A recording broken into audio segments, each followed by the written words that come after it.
Welcome to The Bid, where we break down what's happening in the markets and explore the forces changing the economy and finance. I'm your host, Mark Wiedman. Today, we're talking about food, from the farm to your fork to your recycling or compost bin. I'm pleased to welcome Mark Schneider, the CEO of Nestle. Nestle is the world's largest food and beverage company with more than 2,000 brands and products in 188 countries. What does Nestle have to do with the transition? Well, the processing, the packaging, the distribution, and the consumption of food actually produces about a third of human greenhouse gas emissions. In this episode, we're going to talk about why and how Nestle is transforming their value chain to drive the transition to a low-carbon economy. So, Mark, welcome to The Bid. Thanks for having me.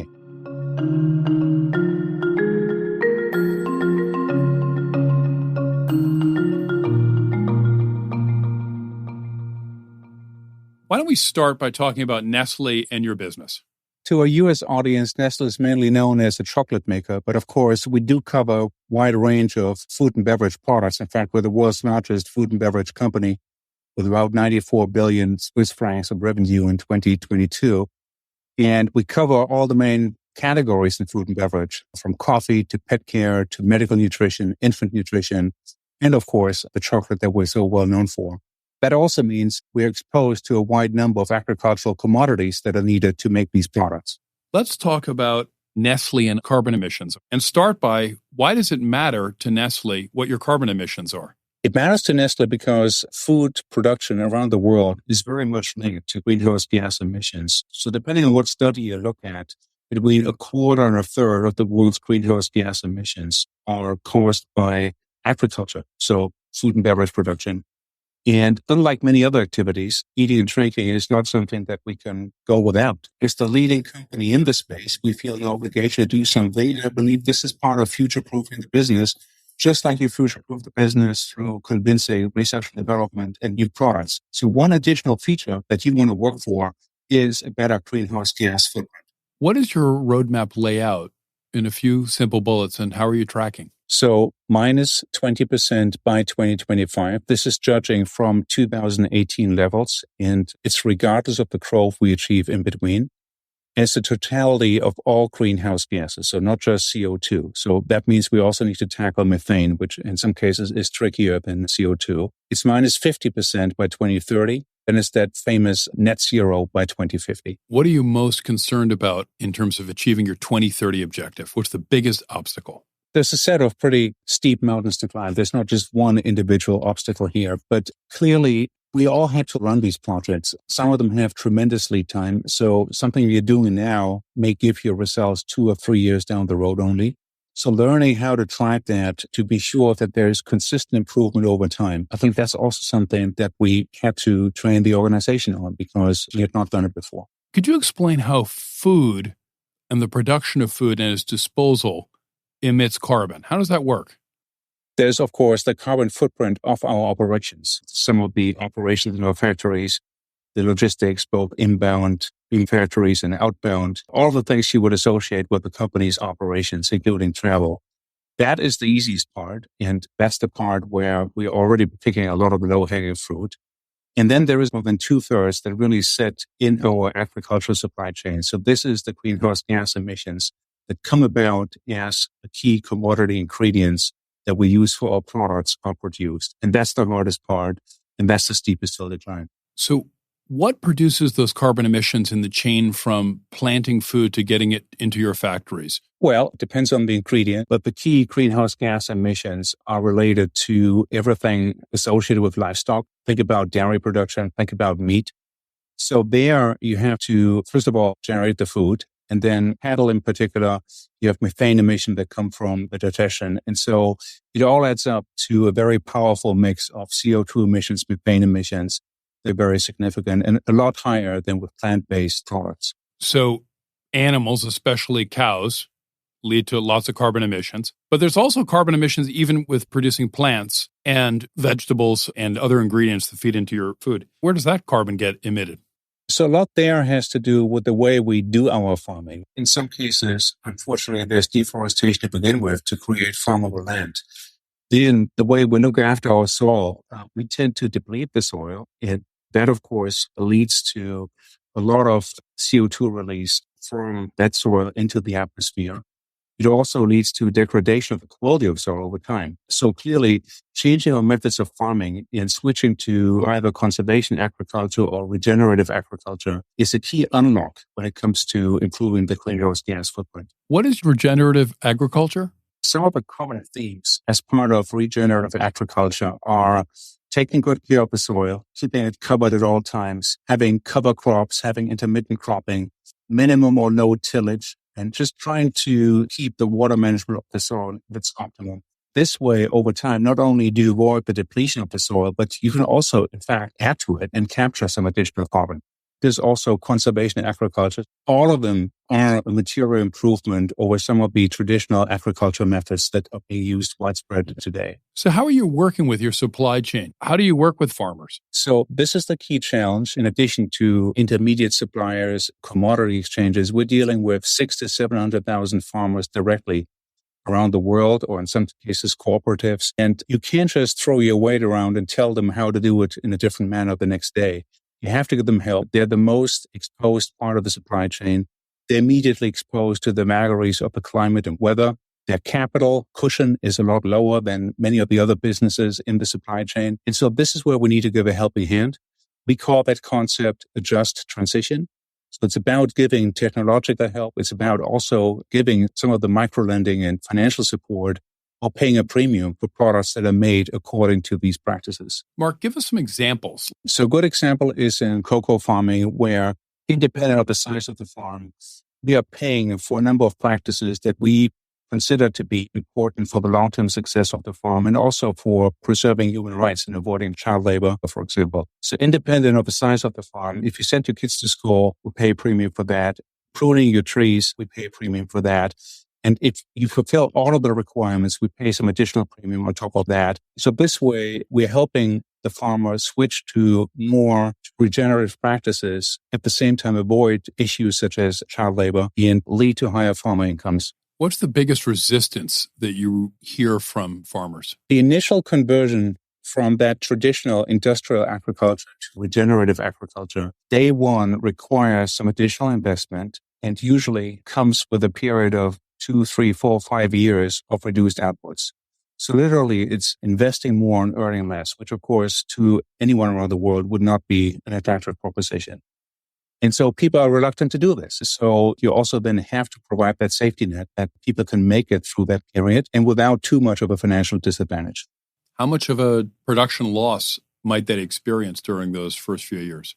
Very much depends on the location of the crop. And this is another thing we have to do. It's not about basically writing one set of guidelines and then one size fits all, rolling it out. You really have to work on that location-specific solution, but it depends a lot on the specific circumstance.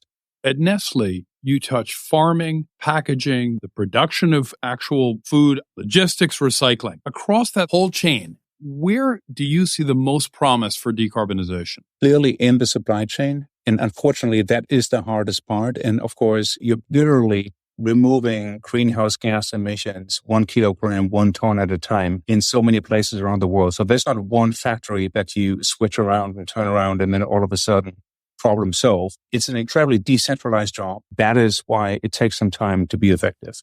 What about the product itself? Is there a low carbon product? I think there are products that by design have a lower greenhouse gas footprint. And so any plant-based alternative compared to a meat-based one, for example, has that. And consumers like that feature in addition to any potential health benefits. What are you hearing from customers about their willingness to shift to plant-based alternatives to traditional cow-based production? I think there is significant interest out there, and for a number of different reasons. So clearly, environmental concerns are one. Animal cruelty, especially among the youngest of consumers, that's another key reason to switch to those products.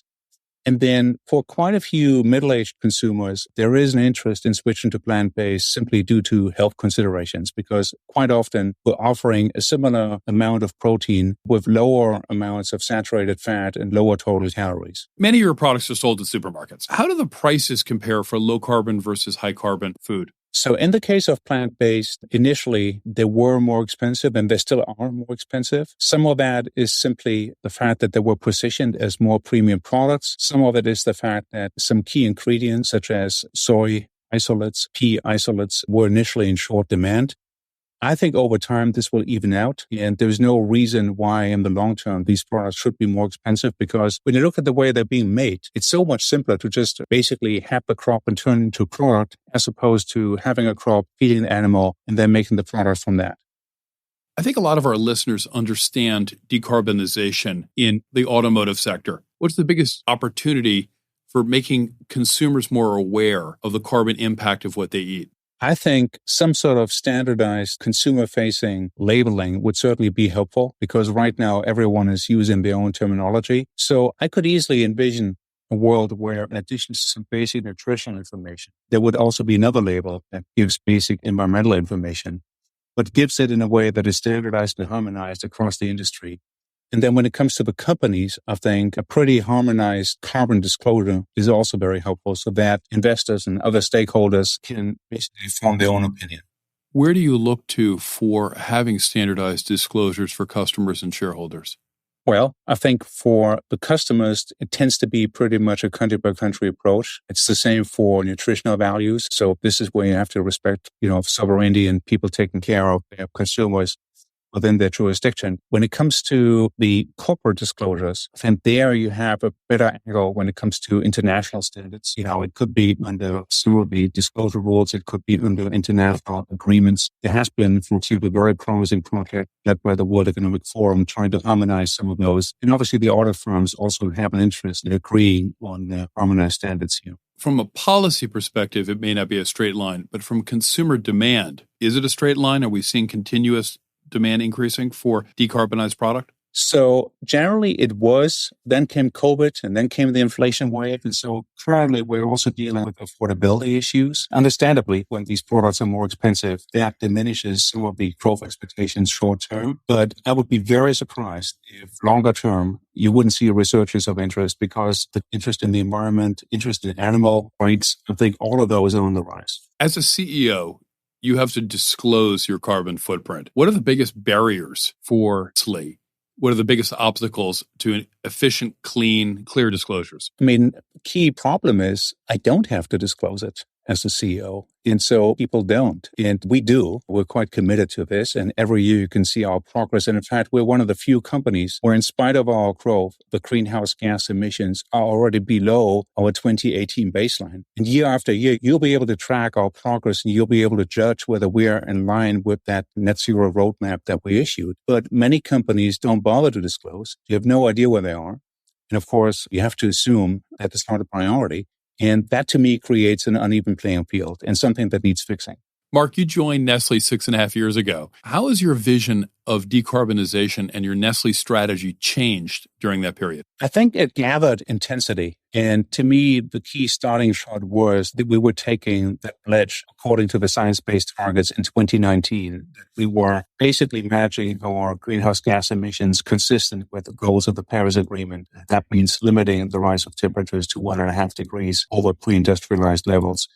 And under those rules, then, once you take that pledge, which of course is a highly public thing, within 2 years, you're required to issue a set of time-bound intermediate targets and also specific steps on how to get there. That's our net zero roadmap, which we issued within 1 year of taking the pledge. Because frankly, one of the reasons we had here was we didn't want to wait 2 years. This is an urgent matter, and clearly plans rarely get better in the second years of the making. And so when that came out, it was seen as the gold standard and how to do it in food and beverage.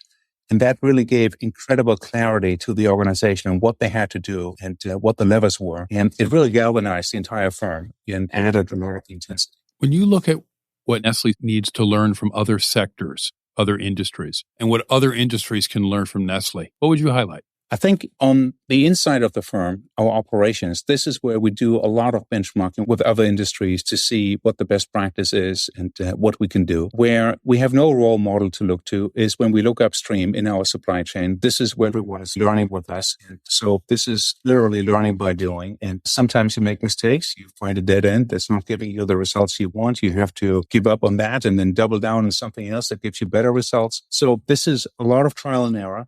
But of course, at the same time, you have to work fast, because if you want to meet the first intermediate goal, which is a minus 20% by 2025, there's not a lot of time left.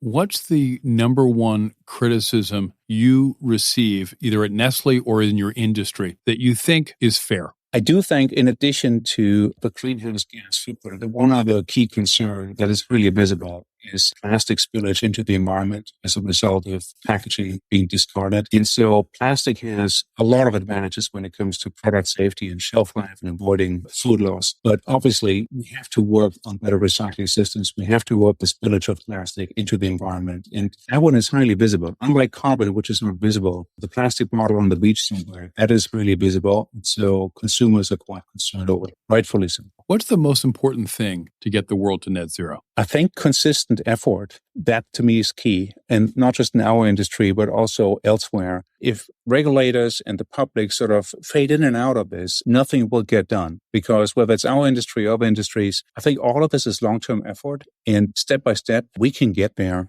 Mark, thank you for being so generous with your time and your thoughts. Thanks for having me. Thanks for listening to this episode of The Bid. Make sure you subscribe to The Bid wherever you get your podcasts. This material is intended for informational purposes only and does not constitute investment advice, a recommendation, or an offer or solicitation to purchase or sell any securities, funds, or strategies to any person in any jurisdiction in which an offer, solicitation, purchase, or sale would be unlawful under the securities laws of such jurisdiction. The opinions expressed are as of the date of publication and are subject to change without notice. Reliance upon information in this material is at the sole discretion of the listener. Investing involves risks. BlackRock does and may seek to do business with companies covered in this podcast. As a result, listeners should be aware that the firm may have a conflict of interest that could affect the objectivity of this podcast. For more information, visit blackrock.com/thebid.